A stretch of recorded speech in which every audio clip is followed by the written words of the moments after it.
Alright, so an update on these HIVE drop pull handle drawers. It was released on November 24th, and on December 19th, finally, after a lot of radio silence, there's been 3 comments back to back to back, yeah, pretty much within a 10-hour period, all the same thing. I'm not saying they know each other or they're colluding, but the timing is very coincidental. Anyways, so this thing here was just supposed to be the drop handle drawers. Like, you have the handles and they got to go to a drawer, and that was it. So, contrary to some beliefs, it's not a missing file. It's just not a part of what this thing's collection is supposed to be. That being said, I do realize that it's in like the screenshot of like the beauty shot that, I put face forward to advertise this thing. People see it, they're like, oh, this is part of the thing. Obviously the table, the tubs here, they're not 3D printed, obviously. And then it's a little bit hazier with the 3D printed things that are all interconnected. I get it. So these brackets originally were made because of, there were some issues that I wanted to get over, but I didn't want to own those issues with the original thing. It's done pretty popular in that if we look at the popular all time, it's on the top 10, 63K likes, right? But it was posted in 2016, so it's 8.5 years old. And if we look at the comments, it's a lot of comments. Is it a lot of love? No. Every now and then there's like the random comment, but there is a lot of like notes about the tolerances.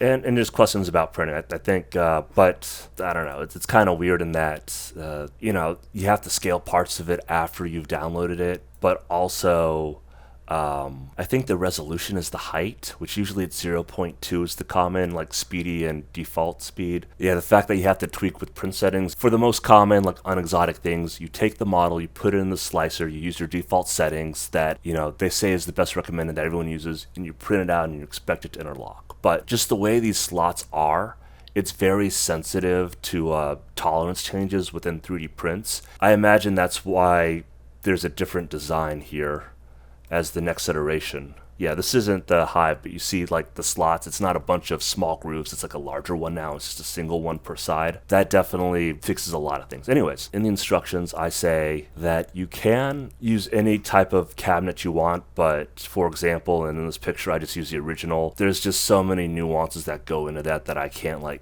cover to people who have issues with this, but there are issues. There are, if we go to the original things, remixes, there are different cabinets. Some of them, this one has 2 of them, which I think keeps it centered, but you have less of those grooves and they're larger. But here's the thing, even if they interlock with each other better, where are the brackets for that, right? It gets messy. Let's see what else there is as far as remixes addressing that. So I guess there's tolerances that have been changed for the brackets here, but they're not the same design as mine, but they should interlock with the original thing. And there's a whole variety of things, but supporting each of those, depending on what remix, what tolerances, what your printer just so happens, it's a wide whatever. It's what we call a can of worms, right? This hexagon fitting inside of that hexagon, no concavities or anything, no slots. Well, it's kind of a slot, but it should be a sure thing that it works everywhere. These interlocking wall parts, though, that's different. And a little insider thing, just because this is the shape I wanted, I don't plan on going back on it. The inside pieces here, they're glued. JB Weld and super glue. What can I say? I'm not trying to bamboozle anyone. It's just, it's true what some of the comments here say. They don't really slide into each other that well. It's kind of loose. But anyways, it's probably because it's so popular that it has so much exposure, but we can see, 631 comments. I don't want to go over the statistics of what the sentiment is here, but this is like, all these nitpicks over the years, and probably a bunch of it is for the mechanism for these thin, interlocking rails. Oh, this is all to say that I'll put the brackets out, but it's going to be its own thing that can get its own criticisms. And this thing is just the drawers, and I'm sorry if you saw the brackets here and thought, that was part of what was being advertised for just the drop pull handle, the drawer piece, and the handle that goes to it. That is just, it's not the outer shell, it's not the interlocking mechanisms or the brackets that then attach that to whatever else. I get where the confusion comes from. It's not intentional false advertisement, but I get how I could accidentally telegraph that out. All right, so that being said, I am going to put these files out there. Let me see if I get the slicer to look at them real quick. We'll just go over what I'm giving, and it works as well as it works. I can't support this in many cases, and I don't want to, but I did put it in the picture, and people are asking back to back to back. All right, so no, these aren't going to be one single multicolored filament print, just multiple single prints. All right, so these are the brackets that I was playing around with, and I changed the tolerances for somewhat. It's been modified, but it's pretty much the same thing as the original things. And the thing to note about these is because of their shape, they are symmetrical. If you want the other, if you want it printed, let's say, this way, to interlock with different parts of the walls, it's as easy as just printing the original thing and flipping it over, as opposed to these. These don't have the same kind of symmetry properties. So I included the symmetrical versions of those, and you're going to have to actually look ahead of time for how you want to mount the brackets to figure out which ones you want to print out. But yeah, they have these extended areas here, these extended surfaces, and in the back they do still have the same holes for screws, in my case wood screws. They are like pushed way far back, so you will need the ability to have you will need a long screwdriver and the ability to reach back there and screw it into whatever. And how well these fit, especially because this is going to print upwards, and in 3D printing that's where the layer lines, those ridges are going to form, and that creates a lot of friction, which is going to make it kind of difficult to, you're going to have to fight it. And then if you mess up and look, oh, I didn't want it in these slots, and you pull it out, you're going to have to fight on the way back out, which if you're unable to pull it out, it could be stuck in there. This is a hairy design that I've decided to build on top of. Or you can print things a little loose, slide it in, and there are holes here which you could put set screws in to push up against the HIVE boxes, but only the outside ones that these go against, right? That's part of why I had to glue the inside boxes. This is fun having to cover this all. All right. Yeah, Limp Bizkit. People, you guys remember Limp Bizkit? Anyways, let's see. So if we open up the blend file here, you're probably gonna get this warning. There's arbitrary Python scripts being run. In order to run this properly, you need to run those scripts. Do you want to allow that or not? Because, Blender's Python is not sandboxed perfectly. So you can't have arbitrary scripts if you allow it, and those can do damage if they're malicious scripts. In this case, allow execution. I'll show what they are. It's going to take a while to, I guess, digest the fact that you want to allow execution, or it's going to reset the entire Python runtime. I don't know what's going on, but it takes a while. All right. So if we click on here and then we go into geometry nodes, make sure that this one and only geometry nodes is selected, we see that there's a driver here. We've got edit driver.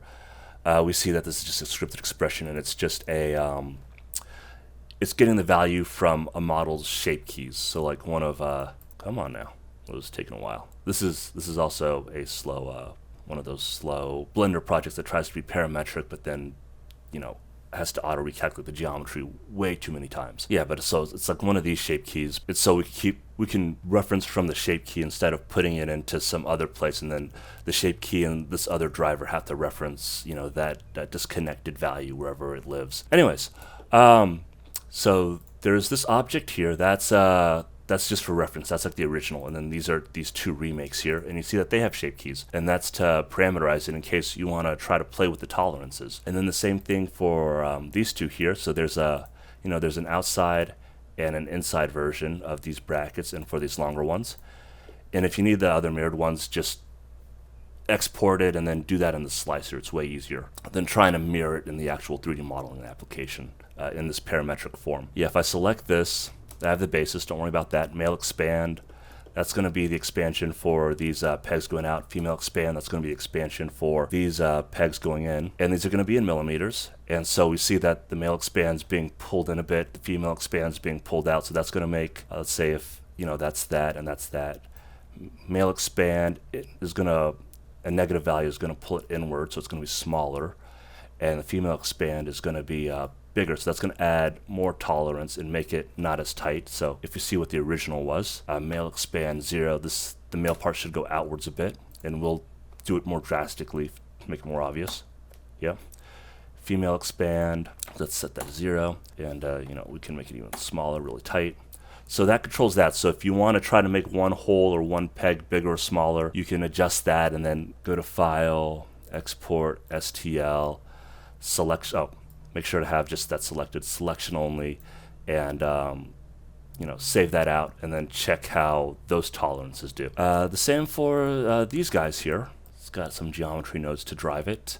Let's see, male expand, female expand, it'll be the same thing. So male expand, let's do large value here. It's going to take a while to process all that. Keep that in mind. Yeah, so these are really thick now. Female expand, we'll make that as small as the previous example. And then the length of how long we want to adjust this guy here. So this, I believe, yeah, it's in centimeters. So while these are in millimeters, it's going to be a 10x factor of the change. If you go to 0, it's not going to be flush against this base here, but yeah, it's just going to be a slightly less elongated thing. Let's say if you want to make it 5 centimeters longer, you want to really cross the span of the box. Yeah, so if it doesn't fit, I'm leaving it to you to figure out your own tolerances, figure out how you want to address the interlinking between whatever Hive boxes you decide, working out the set screws and all that. That's all in your hands. These are the things I use for the screenshot.